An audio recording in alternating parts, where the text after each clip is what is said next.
Hoje se cumpriu esta passagem da Escritura que acabastes de ouvir.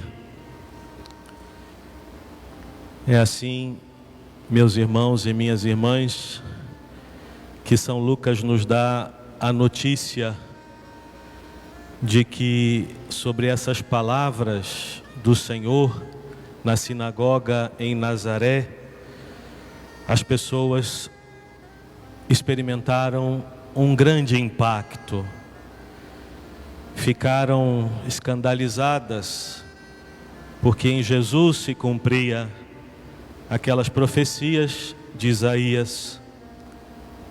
Ficaram escandalizadas, porque hoje,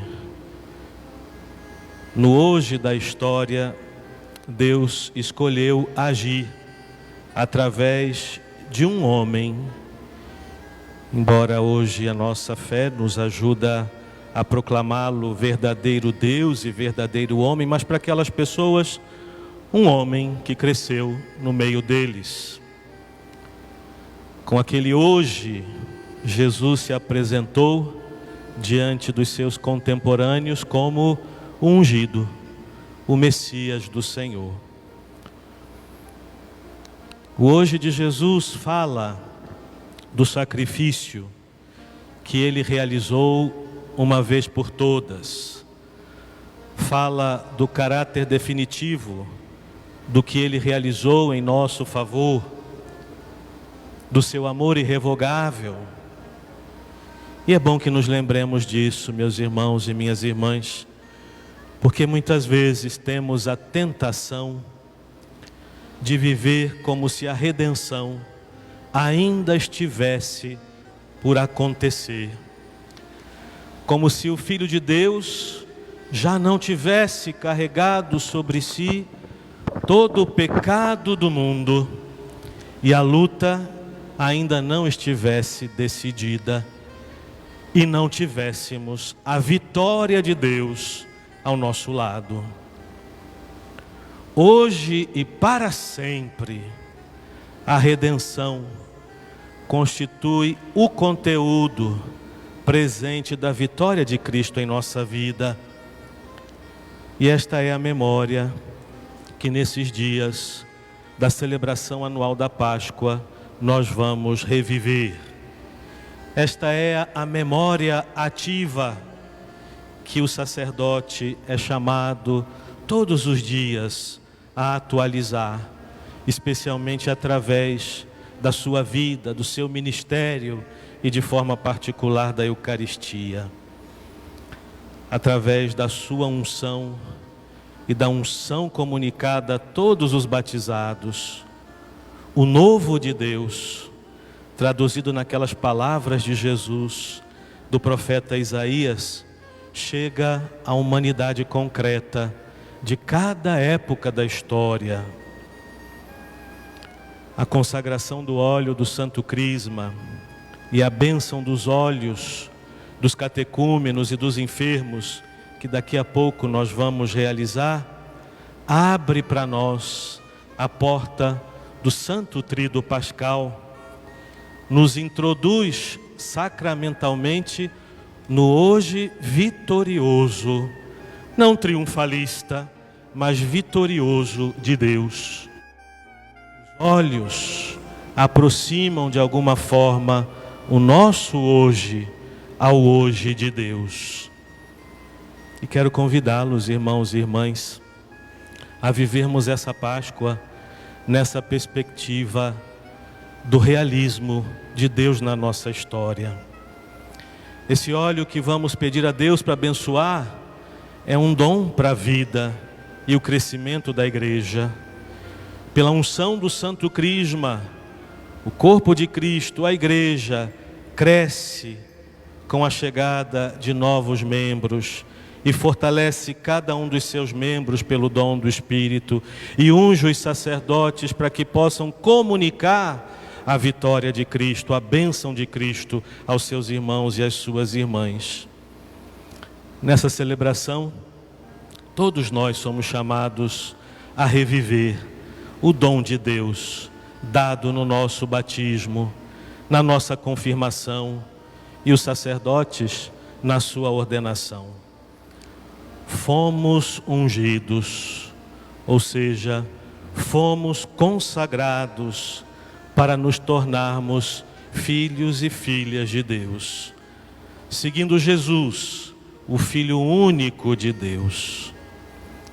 Assim como Cristo, somos profetas que anunciam a insistente alegria do Evangelho.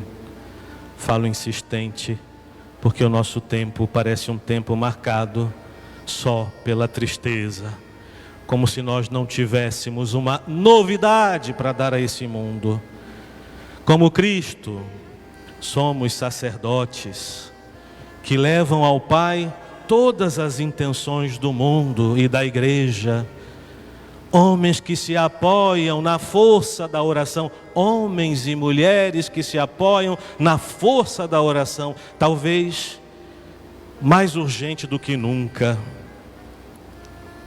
Como Cristo, somos reis que procuram construir um reino de justiça e paz e uma casa comum onde todos encontrem o seu lugar de direito. É conveniente, irmãos e irmãs, que numa celebração como esta, a gente possa tirar proveito dessa teologia da unção. A gente às vezes fala discursos tão rasos, mas precisamos aprofundar na beleza daquilo que somos, daquilo que cremos, porque é daí que parte o que nós fazemos.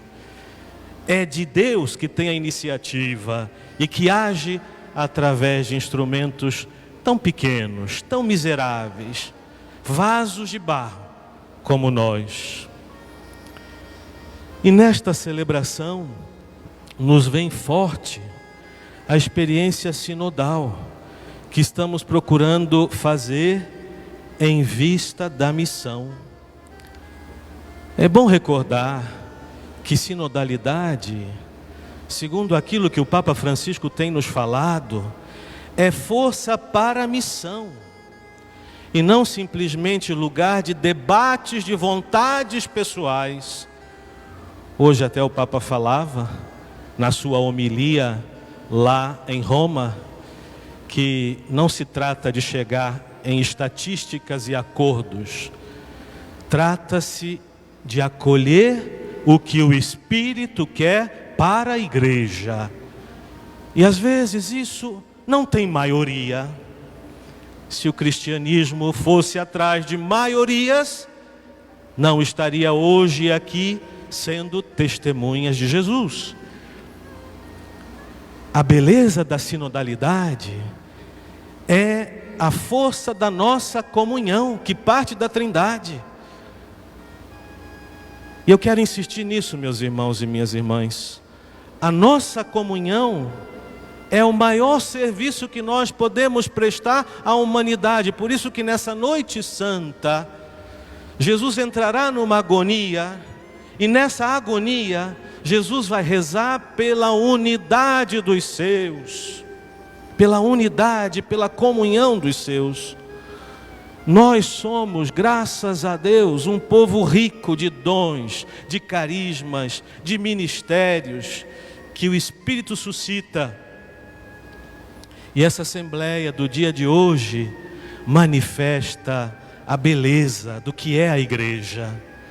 O povo de Deus unido em Cristo com sua diversidade e reunido ao redor do bispo, com os sacerdotes e os diáconos. A missa do Santo Crisma é um sinal de unidade da igreja e da ação permanente e decisiva do Espírito Santo. E é nesse contexto que os padres hoje são convidados a renovar as promessas feitas no dia da sua ordenação sacerdotal. Assim prescreve a liturgia de hoje. Nesta celebração, fica mais evidente que o ministério singular, peculiar, que nós padres temos, está profundamente vinculado à totalidade do povo de Deus. Por isso estamos todos aqui reunidos. O bispo poderia muito bem ter convocado os padres e celebrar a missa, como a gente fez durante a pandemia, e aqui renovar as promessas, mas não se trata disso. Se trata de tomar também consciência nova de que o dom que se recebeu é para o povo. Aqui se evidencia ainda mais a sua importante missão. A missão que eles têm de serem homens de comunhão, homens da fraternidade entre si e com seus irmãos e suas irmãs. Dentro de pouco, nossos irmãos sacerdotes, presbíteros, vão reafirmar a sua adesão ao Senhor Jesus. É esse o sentido desta renovação das promessas do dia da ordenação. E esse gesto diante da comunidade eclesial faz reviver no coração de cada padre o que dá sentido ao seu ministério, o que dá sentido à sua vida, como aquela sinagoga em Nazaré, olhos fixos em Jesus, ao mesmo tempo que o padre entende que a sua união especial com Cristo está profundamente, repito, ligada ao seu serviço à igreja e aos homens e às mulheres do nosso tempo. Também o seu profundo desejo de ser homens de comunhão, a serviço da unidade do povo de Deus, mas não só, a serviço da unidade da humanidade. O tempo presente, meus queridos irmãos e minhas queridas irmãs, é marcado pelas dores da divisão, que dilacera primeiro as pessoas por dentro. Quantas pessoas hoje divididas por dentro, machucadas, doentes. Nesse tempo eu tenho ouvido tantas pessoas me dizer: as pessoas precisam de alguém que as escute. De alguém que as escute. Parece que só escutar cura as pessoas por dentro. A primeira dilaceração não é fora. Se existe no mundo hoje uma grande divisão, é porque internamente também, mais do que nunca talvez, as pessoas experimentam isso. Depois nas famílias, nas comunidades, nas cidades, nos países, estamos vendo quanta confusão. Essa invasão da Ucrânia, um símbolo também dessa divisão. Por isso, nos sentimos ainda mais urgidos a dar testemunho de comunhão, de união em meio às nossas diferenças. Escolher sempre o que gera a comunhão entre nós e no meio do povo. Essa é uma beleza da nossa diocese de Nova Iguaçu. Essa acolhida das nossas diferenças. Mas acontece que isso também não pode ser só para nós. Isso tem que ser um serviço ao nosso país, à nossa cidade, ao nosso mundo. E para isso, é bom nessa missa lembrar, devem concorrer não apenas os padres, embora, insisto, vocês, irmãos presbíteros, têm um papel preponderante. O padre tem que puxar o carro, viu? A gente vê isso. Por mais histórias que a gente... O padre tem que estar na frente, sim. Por isso ele é colocado à frente do povo. Não para ser melhor do que ninguém. Não, não é isso não. Mas essa é a sua maneira de prestar o serviço à igreja. Mas queria lembrar também o papel de todo o povo de Deus. Começando pelos diáconos. Que o Espírito Santo lhes ajude, irmãos diáconos, a encontrarem novos caminhos para o serviço da comunhão fraterna entre as pessoas. Este mundo tem fome e sede de Deus, tem fome e sede de justiça, de partilha, de fraternidade, mas ao procurar tudo isso, pode se perder em becos sem saída. Os religiosos e as religiosas, na importante missão de testemunhar a beleza da castidade, a desejada pobreza na vida material, a fraternidade, a abertura missionária, ou seja, sendo aquilo que são. Os leigos e leigas, Deus conta com vocês para irradiar o seu amor e a sua presença onde? Nas realidades do mundo, nas realidades temporais. As situações críticas que nós estamos enfrentando na vida da sociedade devem suscitar nos leigos o desejo de uma participação mais forte na vida cívica. Nossa resposta como igreja não pode ser apenas com denúncias. Quantas cartas bonitas a gente faz, não é? E é bom que a gente faça. Os bispos agora fizeram uma carta sobre as eleições aqui do regional. Os bispos do Brasil também vão fazer. A nossa diocese também vai fazer. Nossa resposta como igreja não pode ser apenas com denúncias. A denúncia deve ser acompanhada pelo empenho na formação de leigos maduros, prontos para enfrentar os problemas a partir da sua fé. O nosso mundo está reclamando isso. Não são os padres que têm que se meter em política, pelo amor de Deus. Nós não vamos fazer política do nosso ambão. São os leigos que têm que fazer isso, no mundo onde eles estão. Nós somos pessoas que ajudam seus irmãos a iluminarem a sua vida a partir do Evangelho, a partir da doutrina social da igreja.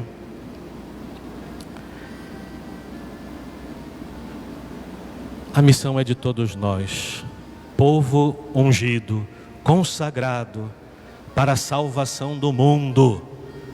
O mundo nos espera, meus irmãos e minhas irmãs. Não vamos ficar satisfeitos nas nossas sacristias e nas nossas igrejas. Vamos atender logo o convite do Papa Francisco de ser uma igreja mais missionária, mais em saída na sociedade.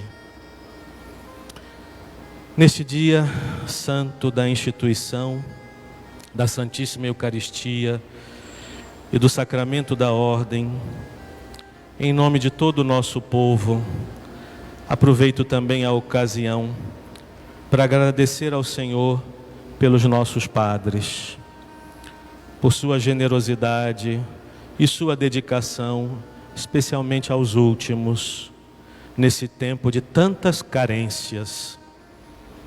Temos assistido belos exemplos desse empenho.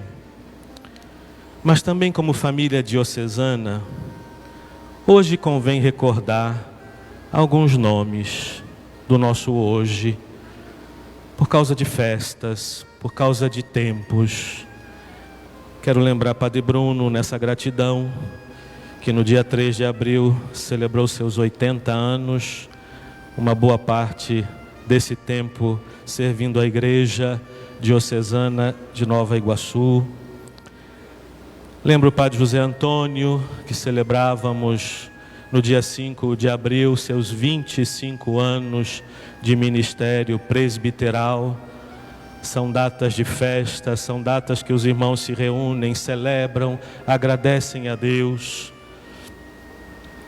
Também a chegada de mais um irmão, o Padre Rodrigo, é a sua primeira quinta-feira santa como padre.